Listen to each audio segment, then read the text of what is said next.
Dear students, in this lecture we are going to discuss phasor diagram of a three-phase alternator. Based on two reaction theory studied in previous lecture, we have two components of armature current as ID and IQ, where ID is component of armature current IA along D axis, and this phasor IQ is component of armature current IA along Q axis.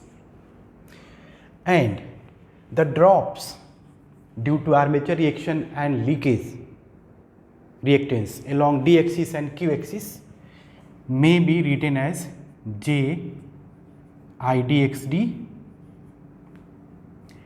and J IQXQ along D axis and Q axis respectively. This contains total drop due to armature reaction and leakage reactance. Remember, the hypothetical reactance is XAD and XAQ. When we are going to combine the leakage reactance with this, so we may write direct axis synchronous reactance and direct axis synchronous reactance along Q axis, along D axis, like this. That's why when we are going to multiply this with ID phasor, component of armature current IA along D axis, so this drop gives the drop corresponding to armature reaction as well as leakage reactance along D axis, and similarly this along Q axis. Now the per phase induced EMF, that is internal induced EMF, excitation EMF, may be written as per phase stator terminal voltage Vt, or simply write V, plus some drops. These drops are along armature winding due to armature resistance IA RA. So we may write IA RA, or better write in terms of components ID RA plus IQ RA, that is IA RA drop. These two phasors are together with IA, so this is nothing but IA RA drop. Fine. Plus these drops due to armature reaction and leakage reactance along D axis and Q axis. So we may write, okay, just write here, I am writing here, plus JIDXD plus J IQ XQ. So one by one we will draw phasor diagrams for various power factors. So let us take first lagging power factor.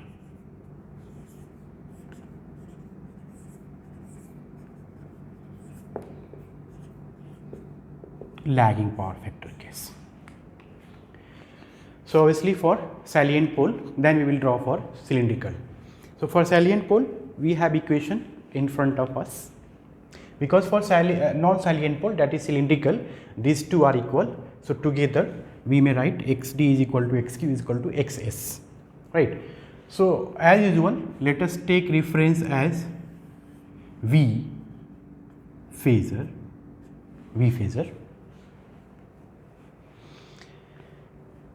then draw Q axis at an angle of delta, where delta is power angle or load angle. So delta is required to be known here. If not known, that we have alternative also, we will discuss later. So assume that delta is known. So once you have drawn reference phasor, that is V here, we have selected V as reference phasor. So this will be Q axis. Just write Q axis. Once Q axis is known, then perpendicular to this will be D axis. So perpendicular to this just write d axis. Fine. Here also you can extend this way or this way, right? D axis, q axis, then again d axis, q axis, like that. Now we are considering lagging power factor. So lagging power factor means current phasor is lagging the voltage phasor by an angle. Let us represent this I. This is I, A, lagging by some power factor angle theta. So let us have two components of this IA, these two components ID and IQ along d axis and q axis, like this. So this will be its component ID and this will be its component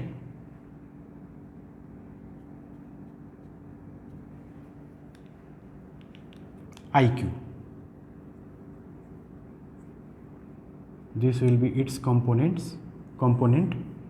IQ. Fine.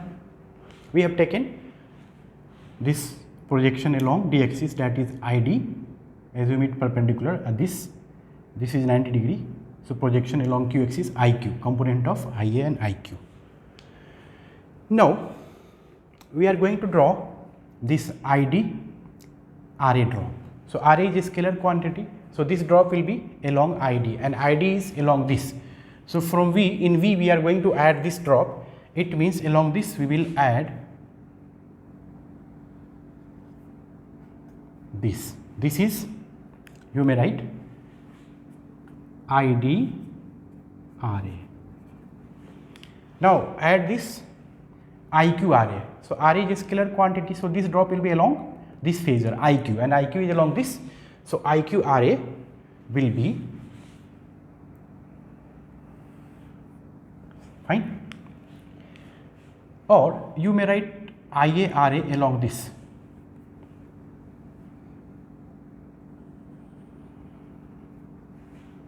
Assume it parallel to this. So this will be IA RA. You may write IA RA. IA RA is nothing but ID RA plus this is IQ RA. Fine. The same thing. Either you are going to directly add IA RA, that will be in parallel with IA obviously, or the two components of IAR, ID and IQ. So ID RA along ID and IQ RA along IQ. So these two phasor must be giving the resultant as IARA, like this. Now in this phasor we have added this and this. Now next we have to add this. What is this?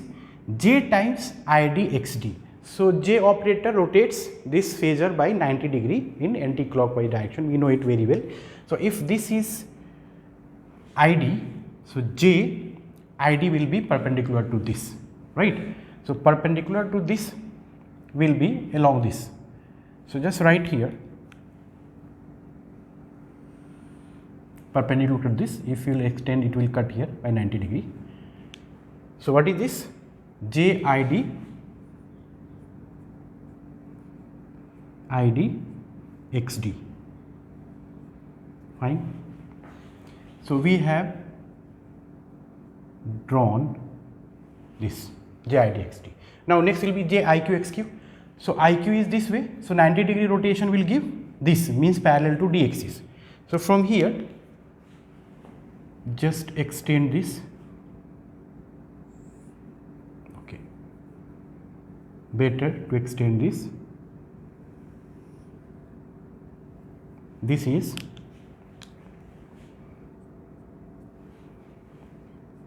J times IQ XQ. So this, the sum of all these phasors gives E. We know that EMF E is induced along Q axis, right?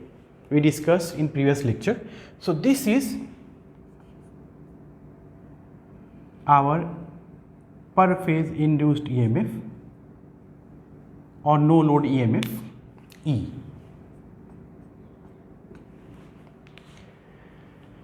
So this way we have drawn the phasor diagram of a salient pole. We have written this direct axis and quadrature axis components for salient pole. For cylindrical, these two phasors as discussed are same, means values are same as we have uniform air gap. What will we do when delta is not known? Power angle or load angle is not known.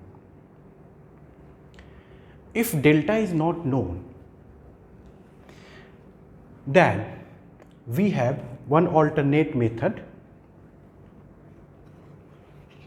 So write down for that or write in steps. So step number 1, I am writing here, select a suitable scale for V and also for suitable scales, but write V and current phasor. Take suitable scale, any scale you can take. It is better to write in per unit. So you can